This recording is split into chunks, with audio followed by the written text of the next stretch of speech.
बजरंगबली और जय श्री राम का नारा किसी की हत्या करने या किसी की जमीन पर कब्जा करने या किसी को अपमानित करने का जो प्रतीक बन गया है, उसको भी अपनी जनता पार्टी जवाब देने का साथियों काम कर रही है। तो भारतीय जनता पार्टी और उनके सबसे बड़े आका, जिनको मोहन भागवत कहा जाता है, बटोगे तो कटोगे। जब बाबा साहेब डॉक्टर अंबेडकर को यहां की जातिवादी और मनवादी व्यवस्था ने कभी भी सम्मान पूर्वक ना तो उनको कार्यालय में फाइलें दी, ना तो उनको कभी पानी हाथ से दिया। अपनी जनता पार्टी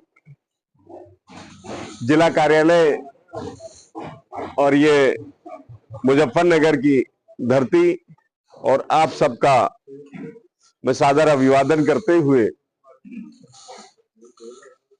भारत के संविधान के निर्माता परम पूज्य बाबा साहेब डॉक्टर अंबेडकर, दलितों, पिछड़ों, आदिवासियों में भाईचारा कायम करने के लिए रात दिन प्रयास करने वाले मान्यवर कांसीराम साहब, हमारे बीच में डॉक्टर जलील फरीदी साहब जो हमारे लखनऊ के हैं। देश की आजादी के बाद किंग जॉर्ज मेडिकल कॉलेज बना था और डॉक्टर जलील अहमद फरीदी साहब का ये योगदान था कि जो गरीब थे, बदनसीब थे, जिनकी जहमत कोई नहीं उठाता था, और उस समय पर डॉक्टर जलील अहमद फरीदी साहब सभी वर्गों की निःशुल्क दवाई करने का काम करते थे। हमारी अपनी जनता पार्टी उनको अपना आदर्श ये मानती है। साथियों,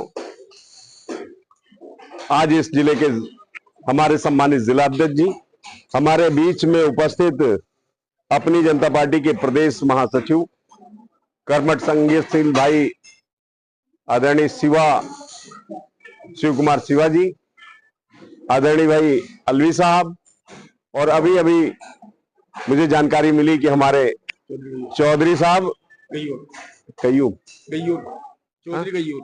चौधरी गयूर साहब जो अभी किसान यूनियन के हैं, अपनी जनता पार्टी में वो भी सम्मिलित हुए हैं। और मैं पिछले 4-5 दिनों से यात्रा के क्रम में आपके बीच में आया हूं। पहले मैं बरेली गया था, बरेली से मैं मेरठ आया और मेरठ से मुजफ्फरनगर में आ गया और मुजफ्फरनगर से मुरादाबाद और मुरादाबाद से लखनऊ जाने का मेरा कार्यक्रम रहेगा। साथियों, ये यात्रा क्यों चल रही है और ये अपनी जनता पार्टी क्यों बनी है? जब इतनी पार्टियां ऑलरेडी हैं तो अपनी जनता पार्टी की आवश्यकता क्या है? साथियों, भारतीय जनता पार्टी की सरकार केंद्र में भी है, उत्तर प्रदेश में भी है और कहती है सबका साथ, सबका विकास, सबका विश्वास और सबका प्रयास। तो भारतीय जनता पार्टी की यदि चलती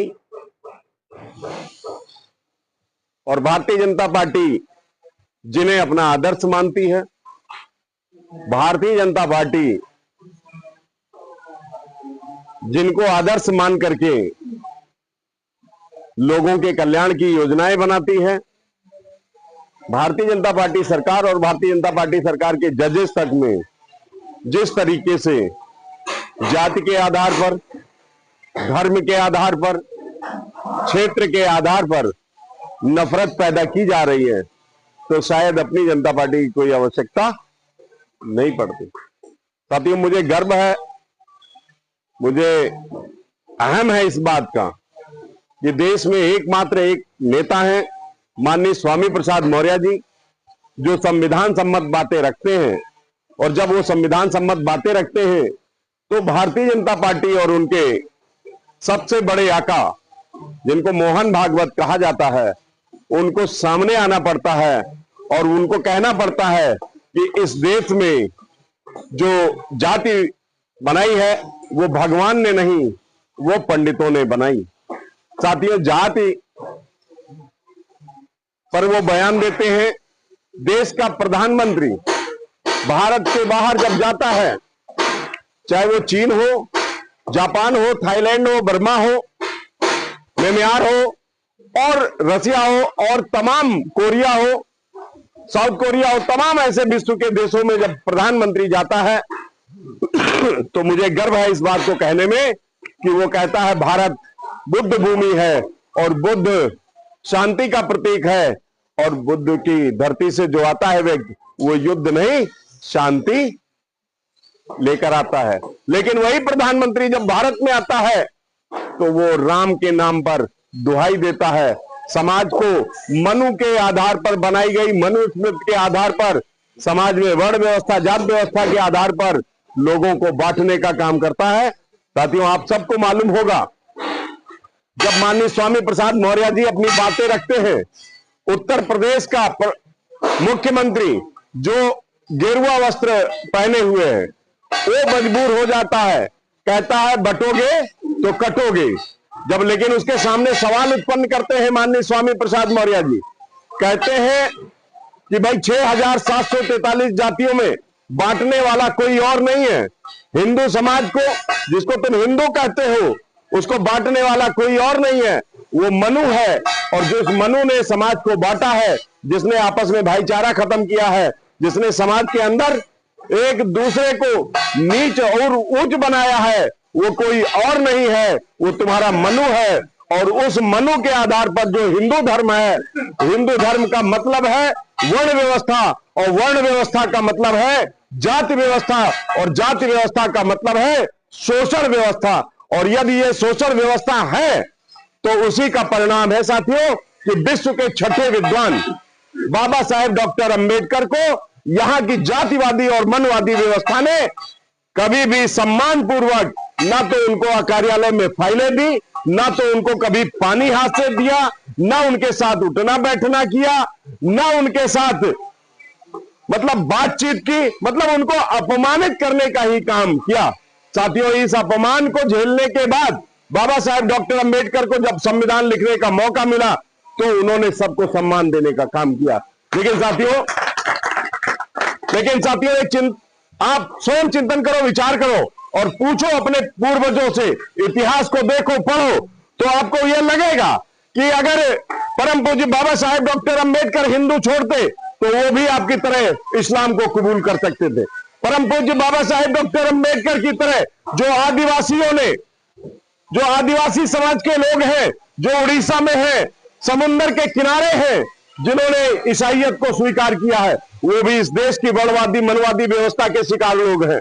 जिन्होंने जैन और सिख धर्म को स्वीकार किया है तो वो भी इस देश के इसी मनवादी जातिवादी व्यवस्था के शिकार लोग हैं। साथियों, मुझे ये कहने में कोई संकोच नहीं है, लेकिन इस जातिवादी व्यवस्था को टिकाए रखने का काम भारतीय जनता पार्टी और उसकी नीतियां हैं।